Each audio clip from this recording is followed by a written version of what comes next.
माझं गाव बदलत आहे. ओढरे. सातमाळा डोंगर रांगांच्या कुशीत ओढरे गाव वसले आहे. येथे प्राचीन हनुमान मंदिर असून दर दिवशी भक्तीचा गजर होतो. तितूर नदीने शेतीमातीला हिरवा साज मिळाला आहे. विठ्ठल मंदिरातून हरिपाठाचे स्वर कानी पडतात. लक्ष्मी मातेचा यात्रोत्सव ही गावाची लोकसंस्कृती आहे. कापूस, मका, कांदा, बाजरी अशा पिकांसोबतच मोसंबी फळबागांची शेती येथे केली जाते. आमदार मंगेशदादा चव्हाण यांनी ओढरे गावाला विकास कामांची देखील नवी ओळख दिली आहे. विकास कामांच्या धडाक्यामुळे ओढरेकर आमदार मंगेशदादा चव्हाण यांच्यावर मनापासून खुश आहेत. आपल्या चाळीसगाव तालुक्यात भरपूर आमदार झाले, पण दादांसारखं काम आज पावतो कोणीही केले नाही. आमच्या ओढरे गावामध्ये भारताला स्वातंत्र्य मिळून 78 वर्षे झाले, तरी आज पावतो आमच्या ओढरे गावात स्मशानभूमी हा विषयच नव्हता. परंतु मंगेशदादांकडे आम्ही गेलो, पहिलेच काम आमच्या गावात स्मशानभूमीचं झालं. गावात संपूर्ण काँक्रीकरण झालं. त्याच्यानंतर सभामंडप गावात दिलेले आहे. विष्णुनगरमध्ये सभामंडप दिला, तलाठी कार्यालय दिलं, अंगणवाडी खुली दिली, जिल्हा परिषद शाळेच्या 2 रूम दिल्या. पूर्ण तांड्यामध्ये तांडा वस्ती सुधारांतर्गत पेवर ब्लॉक म्हणा, काँक्रीकरण, अनेक लाखो करोडोचे कामं दिले. आतापर्यंत कोणत्याही आमदाराने एवढे कामं दिलेले नव्हते, तेवढे मंगेशदादांनी दिले. असा आमदार होणे नाही. मग आमदार दमदार आमदार आहे मंगेशदादा चव्हाण, आणि येणाऱ्या काळामध्ये सर्व ताकदीनिशी मंगेशदादांच्या पाठीमागे उभं राहील, ही मी तुम्हाला ग्वाही देतो आणि खात्री देतो. ओढरे येथे रस्ता सुधारणा काम रुपये 10 लाखांच्या निधीसह पूर्ण झाले आहे. अनुसूचित जाती जमातीसाठी स्मशानभूमीचे बांधकाम रुपये 7 लाखात पूर्ण करण्यात आले आहे. ओढरे शिवारातील 284 शेतकऱ्यांच्या खात्यात 47,90,000 रुपये जमा करण्यात आले आहेत. ओढरे गावाजवळ 2 पुलांचे जोड रस्त्यासह बांधकाम करण्याचे काम रुपये 2,50,00,000च्या मंजूर निधीसह प्रगतीपथावर आहे.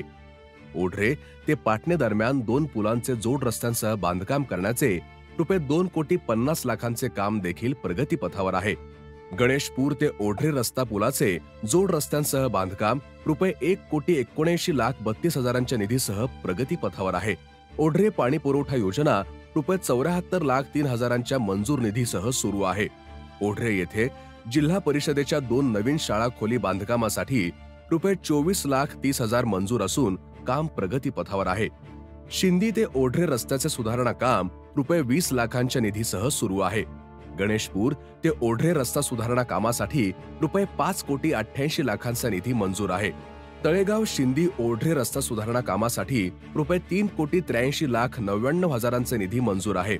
खराडी ते ओढरे रस्त्याच्या लांबीमध्ये जलनिस्सारणासह सुधारणा करण्यासाठी रुपये 2,50,00,000चा निधी मंजूर आहे. ओढरे गावाजवळ पुलाचे जोड रस्त्यासह बांधकाम करण्यासाठी रुपये 1,50,00,000 मंजूर आहेत. विठ्ठल मंदिराजवळ सभामंडप बांधकामासाठी रुपये 20 लाख निधी मंजूर आहे. जिल्हा परिषद शाळांसाठी खेळणी आणि व्यायामाचे साहित्य खरेदी करण्यासाठी रुपये 10 लाखांचा निधी मंजूर आहे. मुख्य रस्त्यालगत पथदिवे बसवण्यासाठी रुपये 6 लाखांचा निधी मंजूर आहे. तसेच विष्णुनगर येथेही विकासाची मुहूर्तमेढ रोवली आहे. तांडा वस्ती सुधारणा अंतर्गत विष्णुनगर येथे रुपये 10 लाख निधीतून रस्ता कॉन्क्रीट करण्याचे काम पूर्ण झाले आहे. तसेच तांडा वस्ती सुधारणा अंतर्गत अजून रुपये 10 लाख निधीतून रस्ता कॉन्क्रीट कामही पूर्ण झाले आहे. विष्णुनगर शिवारातील 238 शेतकऱ्यांच्या खात्यात खरीप दुष्काळी अनुदान रुपये 41,80,980 जमा करण्यात आले आहेत. विष्णुनगर येथे तलाठी कार्यालय बांधकामासाठी रुपये 15 लाख निधीतून काम प्रगतीपथावर आहे. तसेच MREGS अंतर्गत अंगणवाडी बांधकामासाठी रुपये 10 लाख निधीतून काम प्रगतीपथावर आहे. विष्णुनगर येथे सभामंडप बांधण्यासाठी रुपये 20 लाख निधी मंजूर आहे. विष्णुनगर येथे रस्ता कॉन्क्रीटीकरण करण्यासाठी रुपये 10 लाख निधी मंजूर असून हे काम भविष्यात पूर्ण होणार आहे. आमदार मंगेशदादा चव्हाण यांच्यातील निडर आमदार आम्ही पाहिला आहे. भ्रष्ट व्यवस्थेला चपराक देणारे आमदार मंगेशदादा चव्हाण यांना आम्ही पुन्हा निवडून देणार आहोत.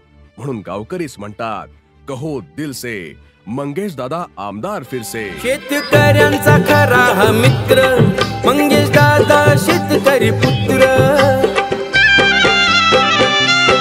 शेतकऱ्यांचा खरा हा मित्र मंगेशदादा शेतकरी पुत्र.